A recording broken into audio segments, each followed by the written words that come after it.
Hello guys, मैं मिथिलेश। मैं आपको आज हेमिस्फेरिकल सरफेस के लिए फ्लक्स किस तरह निकाला जाता है वो मैं आपको आज सिखाऊंगा। मैंने यहाँ पर फिगर ड्रॉ किया हुआ है, आप देख रहे होंगे। ये हेमिस्फेरिकल सरफेस है और ये इलेक्ट्रिक फील्ड यूनिफॉर्म है। तो आप ये बताइए, ये सरफेस ओपन या क्लोज है? तो आप कहोगे सर ये तो ओपन है। नहीं, ओपन तो है, कैसे, किस फॉर्म में है? कर्व में है। किस फॉर्म में? कर्व में है। तो अभी तक आपने ये पढ़ा था कि हम जो सरफेस ले रहे थे वो कैसा था? वो फ्लैट था। तो फायदा क्या था इससे फ्लक्स निकालने के लिए? जो यूनिफॉर्म इलेक्ट्रिक फील्ड थी ये, तो इस सरफेस का जो एरिया वेक्टर था नॉर्मल टू द सरफेस,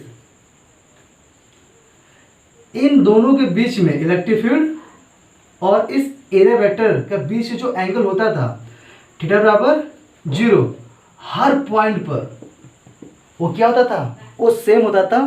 तो फ्लक्स आसानी से हम निकाल लेते थे। आप यूँ समझिए, ये जो सरफेस फ्लैट है वो कैसा है? वो ऐसा है। तो ये फील्ड ऑफ लाइंस हो गई, इलेक्ट्रिक फील्ड डायरेक्शन हो गई, और इसका एरिया वेक्टर भी इसी दिशा में हो गया। समझ में आ गया होगा। इसमें क्या है, इस सरफेस में क्या है? सरफेस कर्व है। तो इसमें जो थीटा होगा वो हर पॉइंट पे क्या होगा? वो चेंज होगा। आइए आपको दिखाते हैं किससे बदल रहा है। मान लीजिए ये इलेक्ट्रिक फील्ड डायरेक्शन है, हमने आपको यहां पर दिखा दिया, और ये छोटा सा क्या है? आपने ये एरिया यहाँ पर ले लिया। तो इस छोटे से एरिया का जो एरिया वेक्टर कहाँ होगा? वो भी इस दिशा में होगा। तो आप बोलो क्या थीटा बराबर क्या है?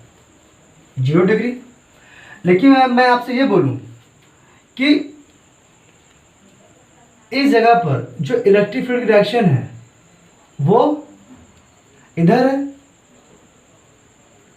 और जो इस एरिया का जो एरिया वेक्टर होगा वो कहाँ होगा? नॉर्मल टू द सरफेस होगा, यानी कि कुछ थीटा रहा होगा। अब बताइए, थीटा हर पॉइंट पर चेंज हो रहा है ना? तो मैंने आपको क्या बताया था कि जब कोई चीज़ वेरिएबल होती है तो उस सरफेस का फ्लक्स निकालने के लिए हम लोग हमेशा इंटीग्रेशन मेथड का यूज़ करते हैं। वो किस तरह करना है और वो अभी आप हम सिखाते हैं। मैंने पहले भी कहा था, और छोटा सा हम एरिया लेते हैं तो छोटा सा एरिया का फ्लक्स निकालते हैं, फिर दोनों साइड क्या करते हैं हम लोग? इंटीग्रेशन कर देते हैं, तो पूरा सरफेस का फ्लक्स निकल के आ जाता है। वही आपको हम सिखा देंगे, आप सीख जाओगे। देखते हैं किस तरह। तो मैं उम्मीद करता हूँ कि आपको समझ में आ गया होगा। मैं थोड़ा मिटाता हूँ यहाँ पर इसको, ताकि इसमें अच्छे से कुछ लिख पाऊँ।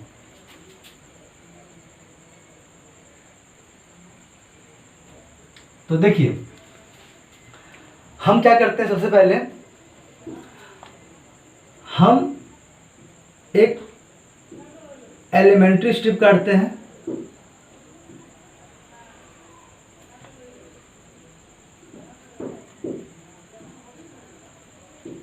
Look like a ring.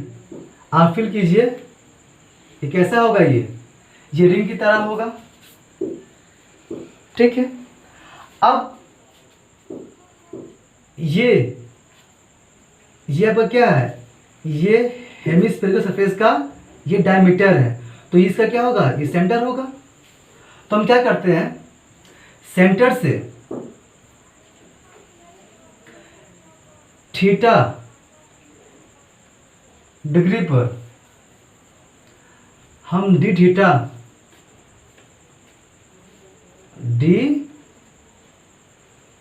Theta हम रिंग का ब्रेथ लेते हैं, यानी कि ये इतना पोर्शन, ठीक है। कितना लेते हैं? D theta. तो रिंग का जो ब्रेथ कितना हो जाएगा? अगर ये सेंटर है, सेंटर थीटा एंगल पर हमने ये लाइन खींचा है, तो ये क्या होगा? ये आर होगा।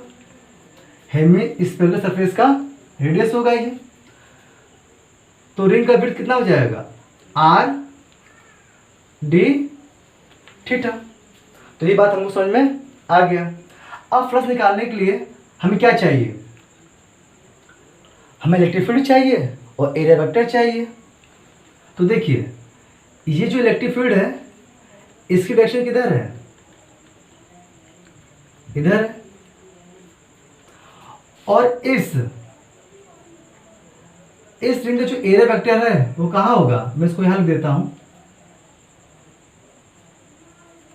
R D theta. वो कहाँ होगा, नॉर्मल टू द सरफेस होगा। ये आपका हो गया, छोटा सा हमने एरिया ले लिया। कैसा है ये छोटा सा एक रिंग है, ठीक है। तो मैं आपसे पूछूं, आपको ये बताना है कि ये एंगल कितना होगा। तो मैं यहां से एक परपेंडिकुलर लाइन ड्रॉ करता हूं। अगर ये एंगल थीटा है तो ये एंगल भी क्या होगा, थीटा होगा, अल्टरनेट एंगल होगा। तो पूरा एंगल कितना आपका यहाँ से 90 है, तो 90 में से थीटा निकाल दीजिए तो कितना आ जाएगा, 90 माइनस थीटा। यानी कि एरिया वेक्टर और इलेक्ट्रिक फील्ड के बीच का एंगल कितना होगा, 90 माइनस थीटा होगा। आप चाहे यहाँ निकाल के देख लीजिए, चाहे आप यहाँ निकाल लीजिए, उतना ही होगा, ठीक है। तो यही चीज़ था, हमको यही चीज़ निकालना था, एंगल कितना होगा। अब क्या करते हैं, हम छोटा सा एरिया लेते हैं, छोटा सा एरिया लेते हैं। तो छोटे से एरिया का जो फ्लक्स होता है डी फाई कैसे निकालते हैं, इलेक्ट्रिक फील्ड इनटू छोटा सा एरिया कॉस थीटा। क्या चल रहा है आपका, 90 माइनस थीटा। ये बात आपको समझ में आ गया होगा। अब देखिए यहां पर ये क्या है, रिंग का एरिया है, छोटे से रिंग का एरिया है।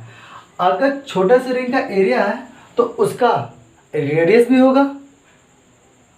आप फील कीजिए, इसका अपना रेडियस भी होगा। तो मैं कहूं ये आर है, ये क्या साइड, ये आर है। और मैं इस पर एक लाइन ड्रॉ करता हूं इस तरह करके, ऐसे रिंग का रेडियस निकालने के लिए। तो ये साइड तो आर हो गया, तो थीटा सामने वाली साइड क्या होती है, परपेंडिकुलर। ये साइड क्या हो जाएगी, हाइपोटेनियस। ये साइड क्या हो जाएगा, base.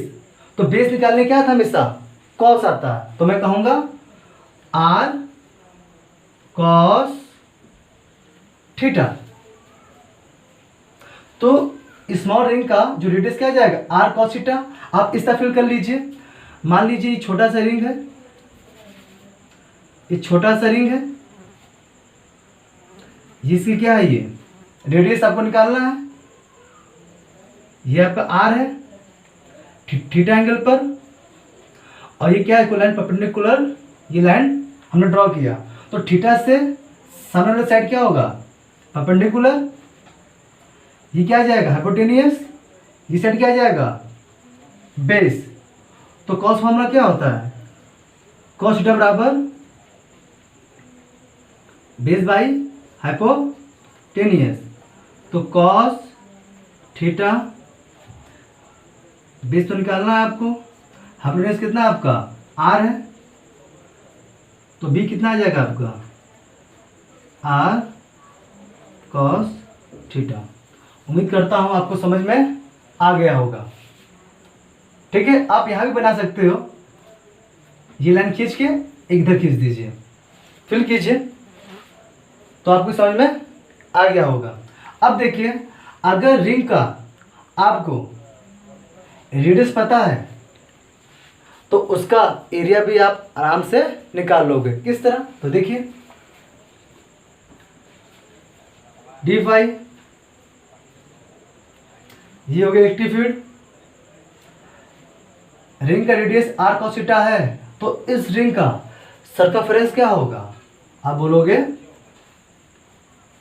2 pi R cos theta.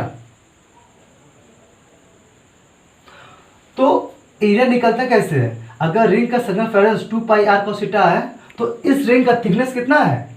R D theta है। तो आपको पता है इस रिंग का एरिया कैसे निकलता है? जब सर्कमफेरेंस इनटू रिंग की थिकनेस का मल्टीपल करेंगे तो उस रिंग का एरिया निकल के आ जाएगा। ये एरिया हो गया। ये लिखा है cos 90 minus theta.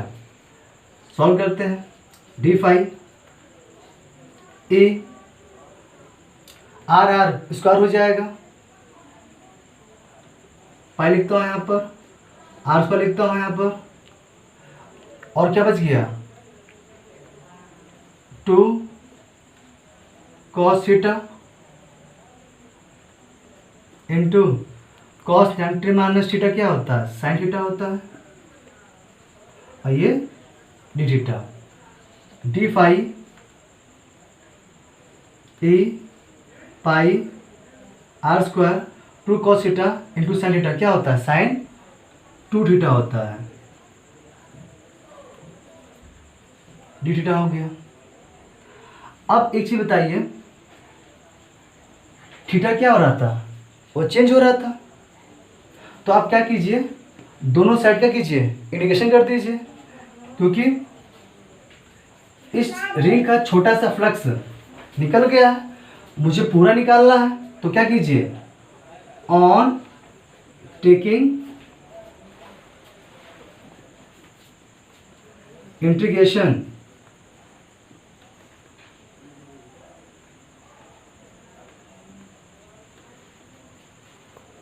both of side,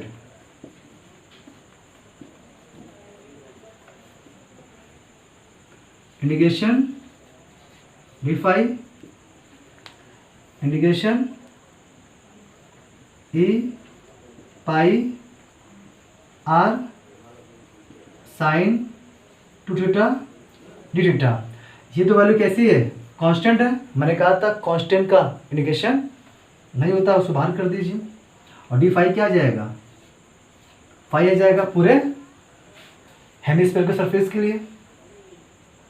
phi बराबर ए पाई आर स्क्वायर बाहर किया, integration sine 2 theta D theta.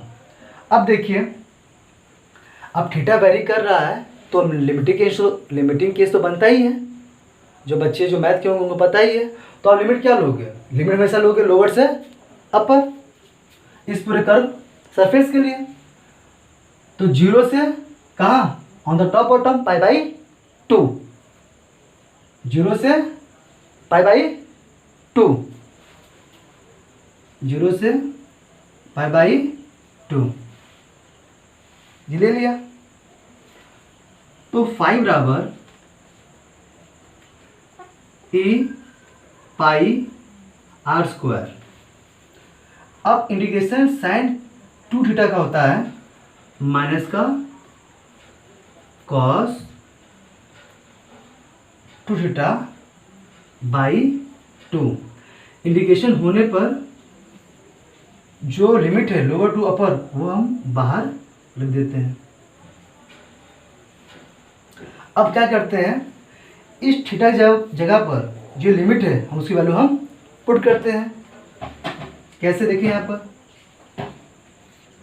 Phi बराबर E pi R square into minus common कर लेते हैं हम लोग,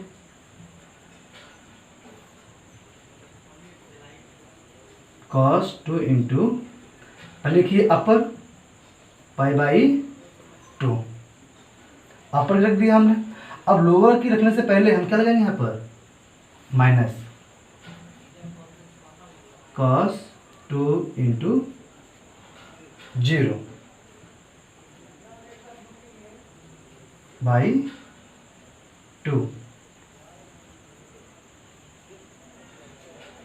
फाई बराबर ए पाई आर स्क्वायर। अब 2 से 2 से कैंसिल हो गया। कॉस पाई कितना होता है? -1। तो ये -1 और ये बाहर माइनस है, कितना हो जाएगा, माइनस माइनस प्लस हो जाएगा, +1 हो जाएगा। cos 0 कितना होता है, cos 0 कितना होता है, 1 होता है।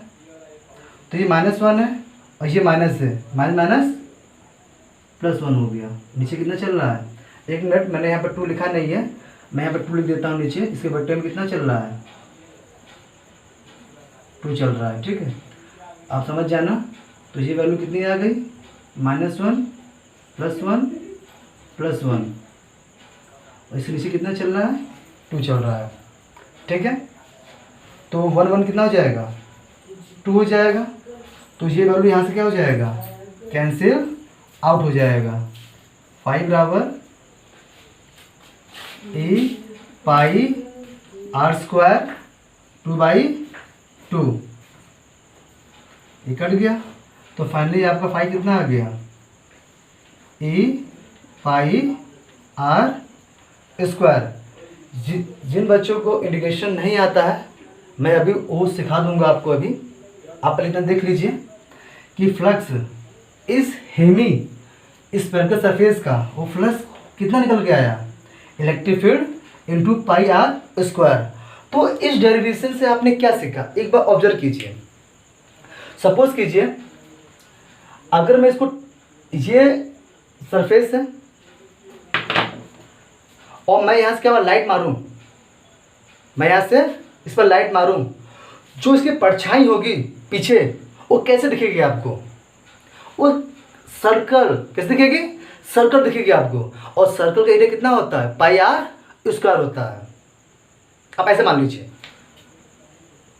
ये सरफेस है, मान लीजिए स्फेयर है, ऊपर से क्या सर्कल लाइट गिरा दूं,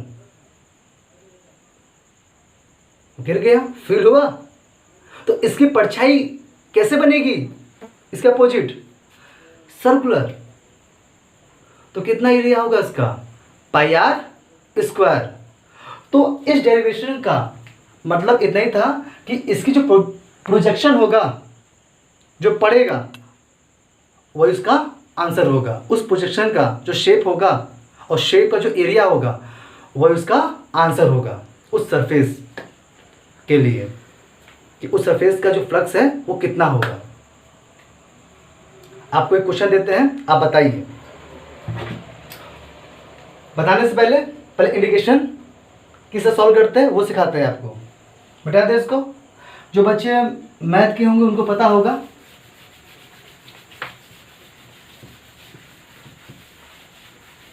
देखिए फॉर्मूला क्या होता है, अगर मैंने लिखा indication sine theta D theta, तो इसका फॉर्मूला क्या आता है, माइनस का कॉस थीटा। अगर मैं लिख दूं साइन 2 थीटा डी थीटा, तो ये आएगा माइनस का कॉस, और जितना यहाँ पर एंगल है वो एंगल आ जाएगा। उस एंगल में जितना नंबर का मैग्नीट्यूड है वो नीचे हम लिख देंगे। अब इस तरह समझिए, अभी फिलहाल यहाँ पे देख लीजिए साइन का माइनस कॉस आया, लेकिन इस एंगल का जो मैग्नीट्यूड 1 ही तो है, 1 कहाँ है, वो नीचे है। अब कुछ भी ले लीजिए, हमने कहा साइन थीटा लीजिए डी थीटा, कितना आएगा, माइनस का कॉस थीटा अपॉन 3 आएगा। आप समझ गए होंगे आप, ठीक है। इसको मिटा देते हैं। आइए क्वेश्चन करते हैं। उम्मीद करता हूँ आपको समझ में आ गया होगा। कुछ नहीं करना है, आप हमेशा याद रखिए, अगर कोई चीज़ हमेशा चेंज होता है तो आपको इंडिकेशन मेथड का यूज़ करना पड़ेगा। इसलिए हमने क्या किया, यहाँ पर एक रिंग की स्टेप काटी थी हमने, वो लगना चाहिए था कैसा, वो रिंग है।